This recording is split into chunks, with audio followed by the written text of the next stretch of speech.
Greetings everybody. Master Palkumar Patak. What if I ask you that you are given a string which only contains uppercase L's and R's as their character, and your task is simple. You just need to break it such a way that all the parts of that original string contains equal number of R's and L's. Welcome to the Lead Code Problem Solving series. Today we are going to solve the same exact question 1221, split a string in balanced number of strings. So we will start by understanding the problem properly, then move to the brute force approach, the most straightforward part for our problem, and then get to the most optimized approach for this problem. So let's start by understanding what the problem is trying to say. So getting with an example, we have an input string which contains, as I mentioned, only R's and L's in it. Okay, and our task is, as I mentioned, it's simple. We just need to break it such a way that it contains equal number of R's and L's. So obviously starting from the first part of the string, starting from the first character of the string. So as you can see, currently the string is broken into 4 parts and every part contains equal number of R's and L's. Starting from the first character, the first part which contains only one R and L, the second part which contains 2 R's and 2 L's, the third part which contains a single R and L again, and the fourth part which also contains R and L one time. So this way we need to break the string and then count the number of parts that we can make from the original string and then return that count. This is our simple task. Okay, so now let's get into the most straightforward brute force approach for solving this problem. Okay, let's just think what we can do to solve this problem. We will first need a loop which will be using for iterating through every character of the string from the starting to the ending.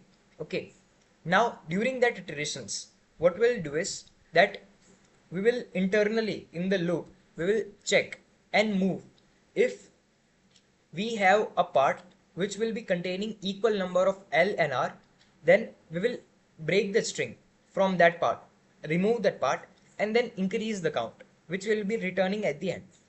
This way, we can just check if we have equal number of L and R at any point of the string, and at that point, we will increase the count, which we will be using to return at the end. This way, we can count how many times in the string we have equal number of L's and R's, which is our simple task. Okay, so let's move for coding that brute force approach. During the code, we will understand what I was actually trying to say. Okay, so obviously we will need a count variable which we'll be using to return at the end.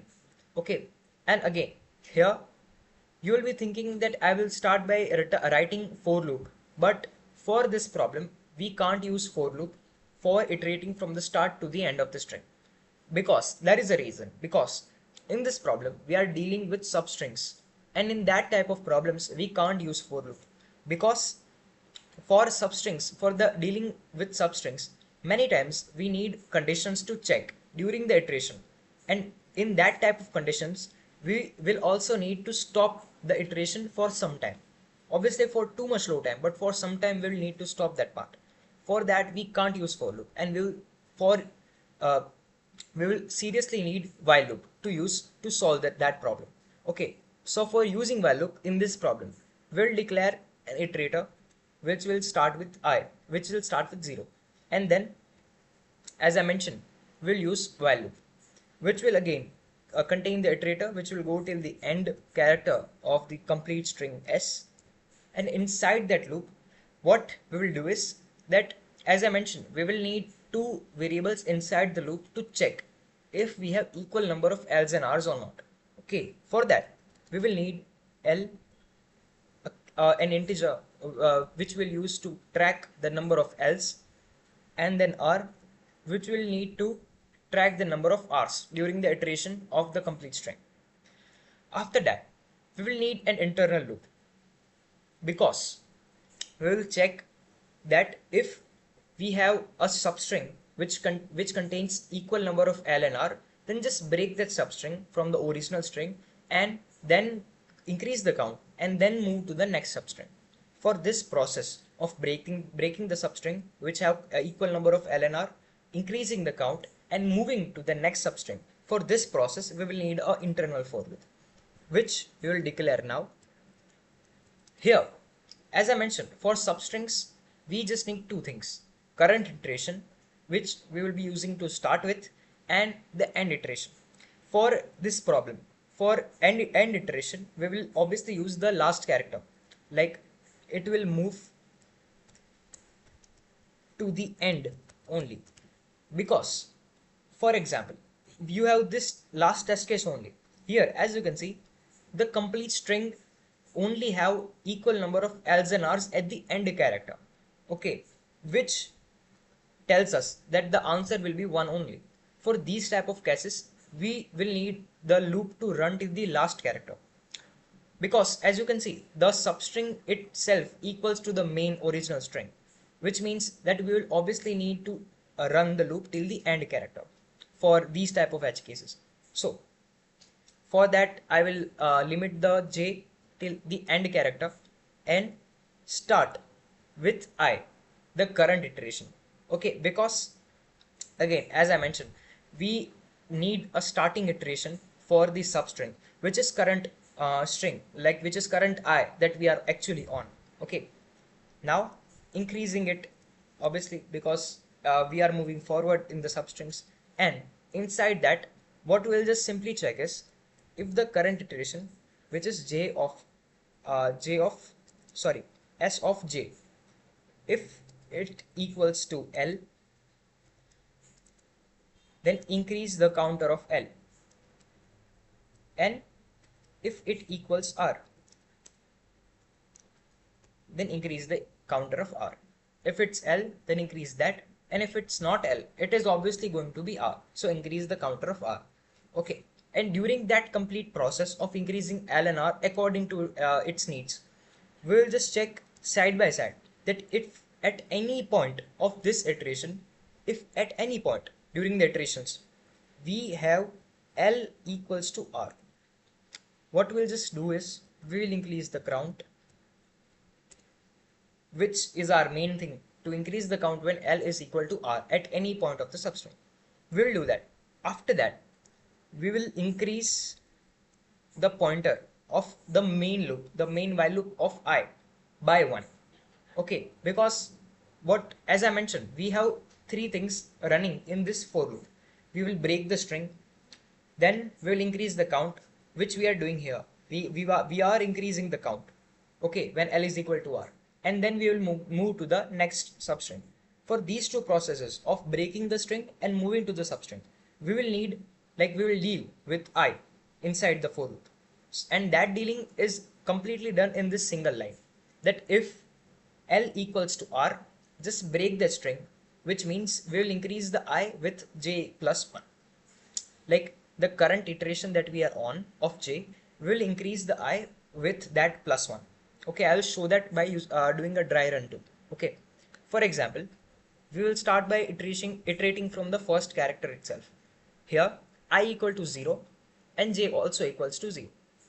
We started while loop, we move to the internal for loop, then as you can see it's R, so the else will run.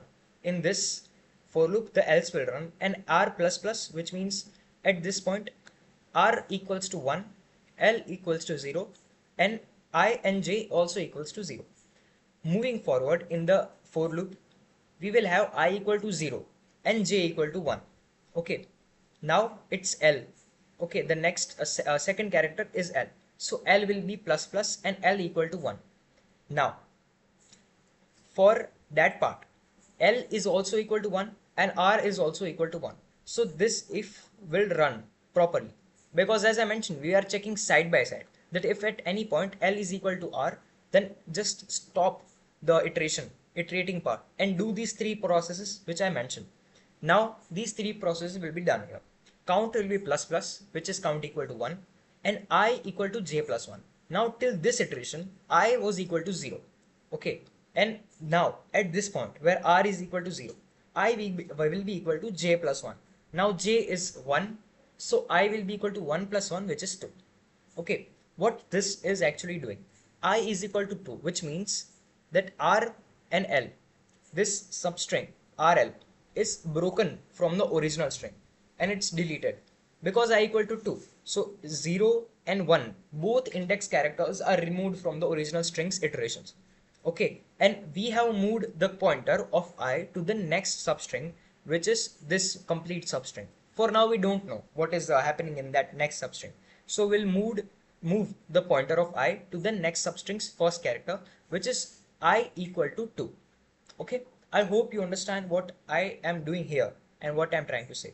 Okay, and after doing this complete part, we can see that this complete process is just completely solving the problem, because we are iterating and we are checking if L and R are not equal, then just do plus plus, and if they are equal, just stop, increase the count by 1, and then move the pointer of I to the next pointer.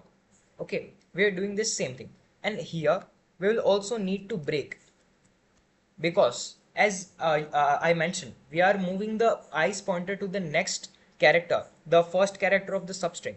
Then we will need to delete this substring that we have worked on from the original string. For that, we will need break keyword, which will help us by deleting that substring that we have worked on from the original string. Okay, I hope you are understanding what I'm trying to say. And this complete process will solve our problem, because we are iterating from start to end. We are counting how many times L and R are there, and in this complete process we are checking if they are equal, then do these 3 processes. Okay, simple and sorted. After the completion of all these processes, we are just going to return the count, which is our main thing. Then let's check if it's gonna work or not. So yeah, test cases are working. Let's just check if all the edge cases are working or not. So yeah, everything works perfectly. As you can see, the runtime is beating 100% and memory is also beating 54% of the all type of submissions. So yeah, this was the complete brute force approach of our problem, split the string into balanced strings. As you saw, this was the brute force idea of what we are doing. Obviously, this is not optimized because we are using nested loops for solving this problem, which can't work for optimized solutions. It can have a single loop, and for too much rare cases of too much hard complexity problem, we can use nested loops for optimized solution. So let's just move to the optimized solution of this problem. We will need count, so let's just not delete that. Okay, and now let's just think what we can do in the optimized solution.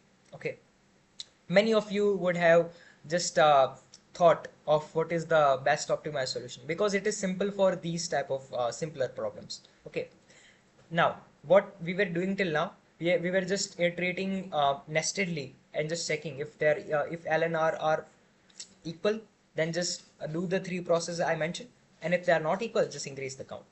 We can do complete things, all these things in one single for loop, obviously, because we just need to check if R and L are equal or not. Now, what we'll do in the optimized solution, we are not going to use 2 different variables for equaling them and just checking. We can treat R as 1 and L as -1. Okay, let me just show you what I'm talking about. We will declare a variable called balance. Okay, now what this single variable will do, it will contain the number of counts R and L are coming. Okay, if it will be R, it will do +1, and if it will be L, it will do -1. Okay, what this will help us to do is that if at any time R and L becomes 0, it will increase the count by 1. Obviously, because let me just show you from the starting iteration, if R is it on the on the iteration of R, balance will be equal to +1. Okay, because R is, as I mentioned, it's 1, so balance will be equal to +1. On moving to the next character L, it will be equal to -1. So balance is equal to 1 minus 1, which is 0, which means that we have balance equal to 0, which means that during the running string we have balance of R and L 0, which means our substring is completely made according to our need, and we have R and L equal number of times. So we will break the substring and just increase the count by 1. This will be our simple process. I hope you understand what I'm trying to say. We will just iterate through the complete string. We will check if R and L are equal number of times. We'll break the complete part from the original substring. Okay, let's move to the code. Okay, we will declare the balance variable and then just start by iterating through the string from the start to the end. Okay, and what we'll do is that simply if L, like the current iteration, is equal to L, we will just do a +1 to the balance. Okay, as I mentioned, if it's L, it will be +1, and if it's not L, then balance will be equal to -1. Okay, simple and sorted. Balance will be equal to -1. If it's L, it will be +1, and if it's not L, it will be R, so it will be -1.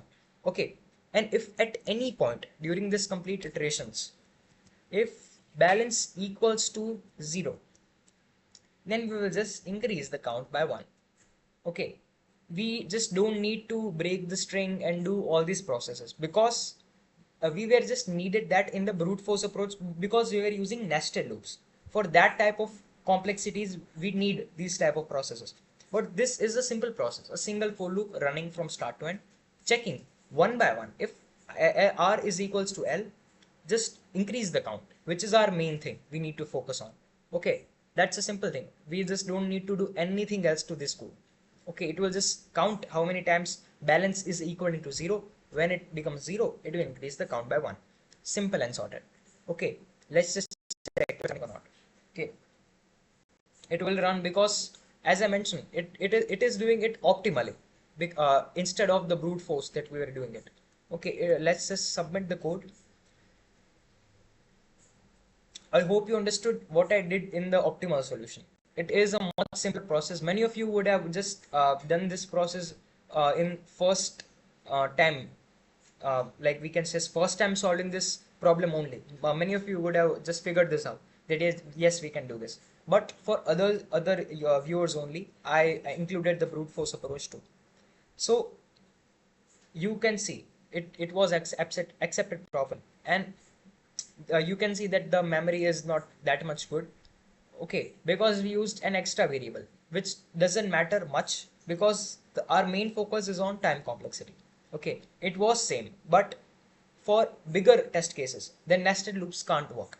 Okay, so this was the complete pack of brute force approach and then the most optimized approach for solving this problem. I hope you understood through the complete process what I did, how I approached the problem, then how I solved it for the brute force, and how I optimized my solution that I was doing. Okay, this was the complete problem. If you liked the way I solved the problem and the way I did complete process, if you like that, please like the video. If you have any feedback, positive or negative, you can put that in the comment box below. If you want to connect with me personally, you can use the social links, connection links present in the description of the video, and you can subscribe to the channel too for more these type of tech related and coding related concepts too. Thank you very much for watching the video. Thank you.